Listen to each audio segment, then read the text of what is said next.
University of skill enrichment and টেকনোলজির domain অবৈধভাবে বন্ধের অভিযোগ বিটিসিএল এর ৩ কর্মকর্তা সহ ৫ জনের বিরুদ্ধে মামলা দায়ের করা হয়েছে।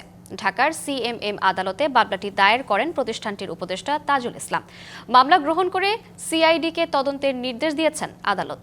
আসামিদের মধ্যে রয়েছেন বিটিসিএল কর্মকর্তা জয়িতা সেন রিম্পি, মোস্তফা আল মাহমুদ, আবির কল্যাণ আবিদিন, শিক্ষা মন্ত্রণালয়ের কর্মকর্তা শাহ আলম সিরাজ ও বেসরকারি বিশ্ববিদ্যালয় শাখার প্রশাসনিক কর্মকর্তা মোহাম্মদ রাকিবুজ্জামান মাসুদ।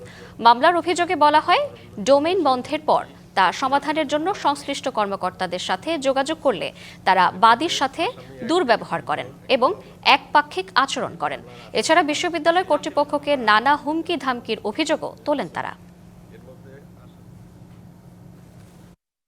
বিটিসিএল এর এই কর্মকর্তা জয়িতা সেন রিম্পি, তাকে যখন আমি বিষয়টা বলি, সে আমাকে প্রচন্ড গালিগালাজ করে। খবুর খানের পক্ষ থেকে আমাদের ইউনিভার্সিটির যিনি বর্তমান চেয়ারম্যান, তাকে তো নানান রকমের হুমকি ধামকি, লোকজন তার পিছনে লাগায় রাখছে তাকে হত্যা করার জন্য, মারার জন্য, এবং এটা নিয়ে নারায়ণগঞ্জে একটা জিডিও আছে।